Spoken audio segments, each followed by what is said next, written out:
Sebelumnya, perkenalkan, nama saya Maulana Hisam Aropi dengan NPM 2350011039. Saya nutrisi tanaman dari kelas B.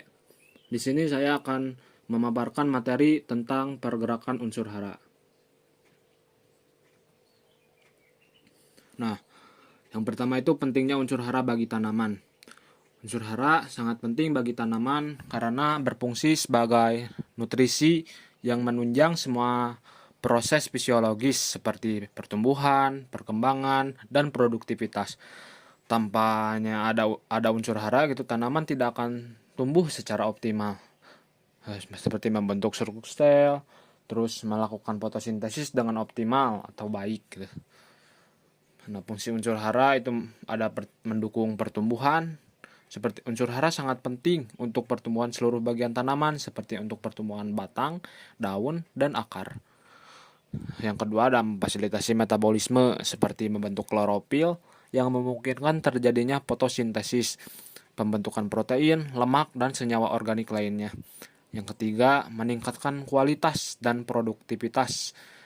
Ketersediaan unsur hara yang cukup itu sangat menentukan kualitas buah nantinya.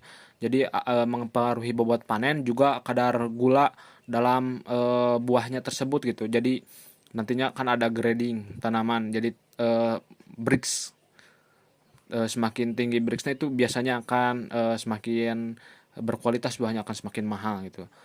Terus yang keempat ada mempertahankan struktur tanaman. Jadi memperkuat, ada beberapa unsur hara seperti kalsium, Ca berperan dalam memperkuat dinding sel tanaman sehingga lebih kokoh dan tidak mudah rebah.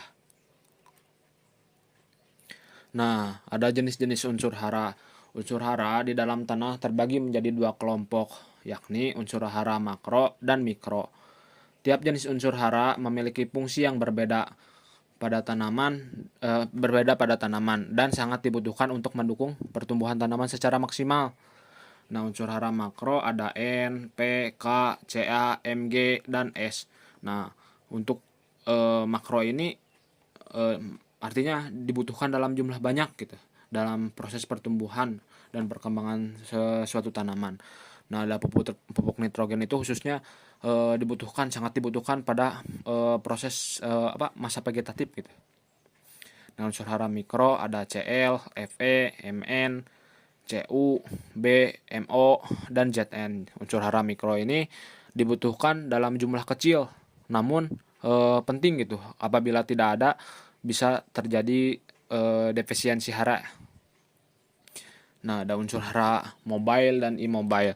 Apa sih unsur hara mobile dan adalah unsur hara yang dapat berpindah gitu dari bagian tanaman tua ke bagian yang lebih muda dan sifatnya itu mudah tercuci. Sedangkan unsur hara immobile adalah unsur hara yang tidak dapat berpindah dan tetap berada di lokasi penyerapan pertama. Gejala kekurangan unsur hara mobile akan muncul pada daun yang lebih tua, sementara gejala defisiensi unsur hara immobile akan terlihat pada daun muda. Nah, contoh untuk unsur hara mobile itu ada nitrogen, fosfor, kalium, magnesium, klorin, seng, dan molibden. Sementara immobile ada kalsium, sulfur, besi, boron, dan tembaga. Nah, ada mekanisme pergerakan unsur hara. Difusi ya ada tiga, yaitu difusi, aliran massa, dan intersepsi akar. Yang pertama ada difusi. Jadi difusi itu adalah ion bergerak dari bagian yang memiliki kadar hara yang tinggi ke bagian yang lebih rendah kadar haranya. Kadar hara di permukaan akar itu akan lebih rendah dibandingkan dalam tanah sekitar akar gitu. Jadi ion otomatis bergerak dari tanah itu menuju permukaan akar. Mekanisme ini sangat penting itu bagi hara yang berinteraksi kuat dengan tanah, terutama untuk memasok hara fosfor dan fosfat dan kalium. Juga hara mikro seperti Fe dan Zn. Nah, yang kedua ada aliran massa. Jadi aliran massa itu hara terlarut terbawa bersama aliran air menuju akar tanaman. Jadi aliran massa ini tergantung pada air gitu. Jadi aliran air dipengaruhi oleh aliran air juga dipengaruhi oleh transpirasi, evaporasi, dan perkolasi. Jumlah proporsional dengan laju aliran gitu, volume air yang ditransmisikan dan kadar hara dalam larutan tanah. Terus ada intersepsi akar. Akar tumbuh menembus tanah, bersinggungan langsung gitu akar dengan permukaan dan partikel tanah. Terus hara permukaan akar bersinggungan dengan hara yang terjerap, kemudian terjadi pertukaran secara langsung. Jadi langsung gitu akar menembus ke dalam tanah. Nah, ada faktor yang mempengaruhi pergerakan unsur hara. Ada faktor eksternal dan internal. Faktor eksternal itu seperti ketersediaan air, pH tanah, kandungan bahan organik, suhu tanah, dan udara. Terus ada kerapatan dan penyebaran akar dan keberadaan mikroorganisme. Terus ada faktor internal. Faktor internal seperti konsentrasi unsur hara, daya serap akar, dan transpirasi. Nah, ada yang saya baca itu ada faktor-faktor yang mempengaruhi aliran massa, karena aliran massa itu kan tadi dipengaruhi oleh adanya air gitu. Jadi kadar kelembaban tanah. Jadi tanah yang kering tidak ada gerakan hara karena memang tidak ada air gitu. Jadi akan terhambat. Terus suhu yang rendah mengurangi transpirasi dan evaporasi.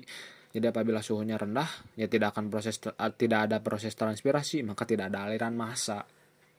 Terus ukuran sistem perakaran mempengaruhi serapan air, karena kan tadi dipengaruhi oleh serapan air gitu. Kan akar menyerap air.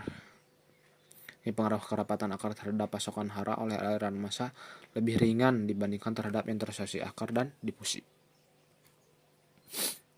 Nah, kesimpulan.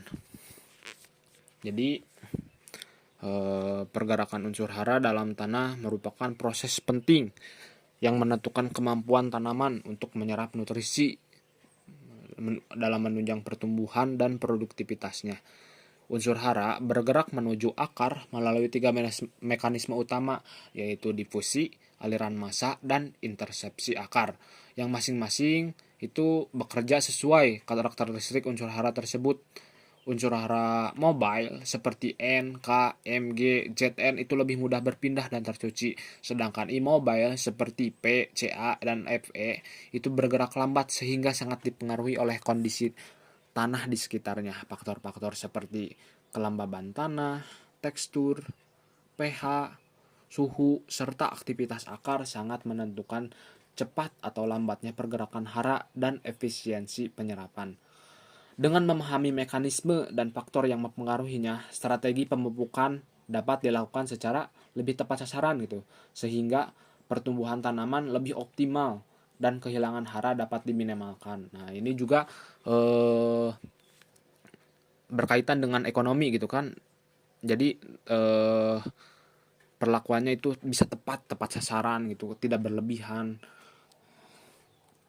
tidak akan ada kehilangan hara gitu ataupun apalah gitu. Nah, ini ada daftar pustaka yang dipakai oleh saya gitu dalam review materi ini. Nah, mungkin sekian yang bisa saya sampaikan gitu terkait dengan pergerakan unsur hara. Terima kasih yang telah menonton gitu. Assalamualaikum warahmatullahi wabarakatuh.